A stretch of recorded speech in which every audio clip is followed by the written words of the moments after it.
Everyone, I'm Linda Fitzwater. I teach critical theory for fashion promotion and imaging students at Epsom.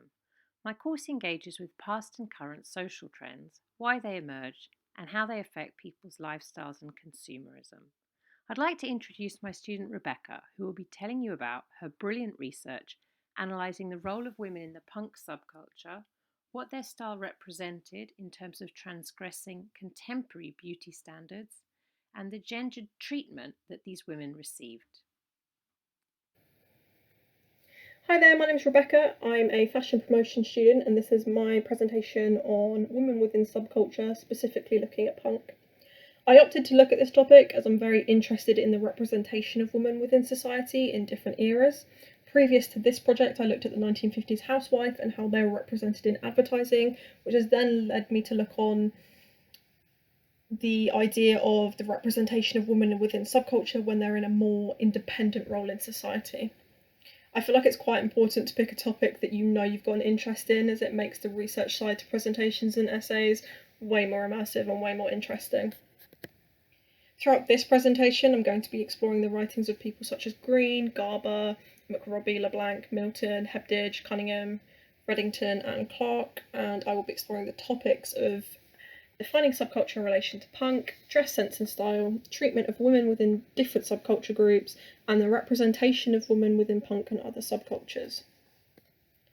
The first written definition of subculture was by Green in 1946. He described it as combining factors such as occupation, ethnic background, religion, and residency to create groups of similar people using a variety of trends to separate them from one another. This was then revisited a year later by Gordon when he defined it as a combination of social ethics such as class, background, and where you live to create unity between a group of individuals, allowing an impact to be made on each person individually. Ironically, punk was considered a subculture that set out to fight the idea of subculture. They did this through creating their own style through social critique of other subcultures. This was heavily explored by Clark in his writings. They had their own code, stolen from subculture to subculture, which they would wear, such as punks in ripped t-shirts, to demonstrate that codes can be used to manipulate things in a critical way to communicate something different but politically relevant to the current living situations at the time. This is heavily explored by Hebdige in his work. The writings that I had a look at from Hebdige and Clark helped me to understand how subcultures use different trends and styles to create looks to allow the public to question the process that went into creating what they were wearing. This could be from makeup creating a specific aesthetic to the sexualization of females to a heterosexual standard. This allowed people to publicly conform to an identity.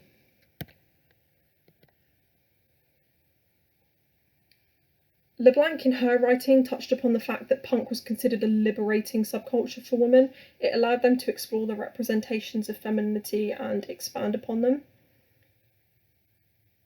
Cunningham describes the punk fashion very well. The female style consisted of short leather skirts, fishnet nylon stockings, and either heels or boots. You can see this in illustration 1 on the right-hand side of the two women on the London Underground.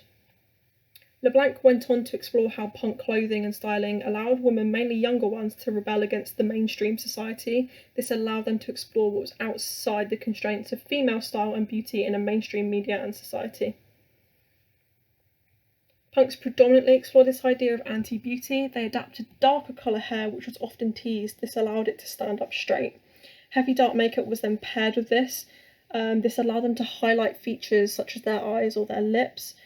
This was explored by Cunningham in their writings. You can see these adaptations in illustration 2, which is also on the right-hand side. It features several young women, all represented in a way which would be considered outside of the normal beauty standards at that time. These traits were adapted by the latter of punks, as shown in both illustrations. This allowed them to take on the correct persona for a female punk. This persona was then accompanied by their specific taste in music, which was a further realm for them to rebel within, whilst also showing this idea of independence as they were choosing to conform to the specifics of punk. Moving on from clothing and styling, I decided to look at the roles of gender and the treatment of females within a male-dominated subculture. Punk specifically as a subculture highlights how women coped with coming to terms with the social perceptions of gender and gender norms whilst functioning within a male-dominated subculture. Most of the subculture were white young males, and this kind of left females feeling like they were often silenced and marginalised. This was explored by LeBlanc heavily in her writings. LeBlanc went on to question, why do such girls choose to contravene normal, conventional norms of female beauty so as to look like a freak, when their only reward is that they must not only take harassment from everybody all the time, but then be forced to fight off guys in the punk scene? From LeBlanc's question, you can gather that females within punk received nothing but disapproval from mainstream society, and they were often ridiculed for not adapting the beauty norms that were expected of women at the time. Women were further marginalised within the punk subculture through harassment from males within their groups, and it seemed that women often had to negotiate between their own femininity and the masculinity expected by the subculture. This further emphasises the dilemmas that women were faced with within a male-dominated subculture, where it was considered normal to portray yourself as masculine. If you have a look at illustration 3 to my left, you can see that a more masculine female punk power pose between two columns. This woman's appearance was what was considered the gender norm for females within a masculine-dominated subculture. The mohawk in this case is the key attribute to making her more masculine, as it was a hairstyle typically seen on men within punk. Interestingly, punk was considered a liberating time for women, as they were free to be ugly and escape the limits and boundaries enforced by mainstream society. Further looking into the treatment of women within subculture led me to look at the repression of women. The absence of women within the representation of different subcultures was questionable. There's a very small amount of information within academics' writings which acknowledge girls' existence in subcultures. Unfortunately, when women are repressed within society, they tend to be sexualized. This further repressed women into a lower impact role in society. This ideology has been explored by McRobbie and Garber when they wrote, when girls are acknowledged in literature, it tends to be in terms of their degree of lack of sexual attractiveness. This further acknowledges the idea that women were measured on their visual attractiveness and outer appearance, which is what punk said to shy away from. Illustration 4 was taken by a photographer called Bob Mazur. He documented the London Underground daily for about 40 years, taking photos of people without them knowing. This illustration shows a young woman who is a punk in her day-to-day appearance. You can visually see that she fits Cunningham's earlier description of a female punk with her heavy face makeup in darker colours. She actually features a more androgynous hairstyle that could be feminine or masculine. This shows that negotiation between the two genders that females had to make.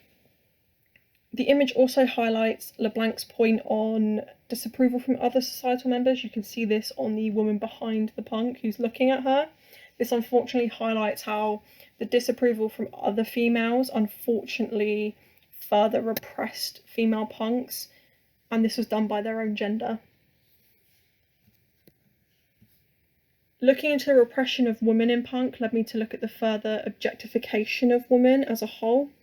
Earlier I touched on McRobbie and Garber's analysis on women being measured on their sexual attractiveness, which relates very well to the use of women within advertising. The use of motorbike girls and other sexualised female roles within advertising created this soft porn aesthetic that signified the idea that women in these roles were closer to marketing and consumption roles as opposed to just being a female. This was explored by Reddington in his academic writings. Illustration 5 to the right-hand side highlights this soft porn aesthetic through the use of a half-naked female strategically placed amongst the products that were being advertised.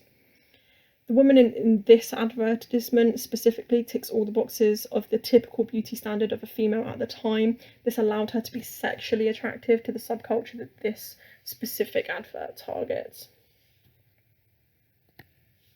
To conclude this presentation, exploring women's role within punk subculture, it's made it clear to me personally that in a time when women were widely disregarded from writings of the punk era, they were still able to play a huge role within the liberation of women from societal and heterosexual beauty standards.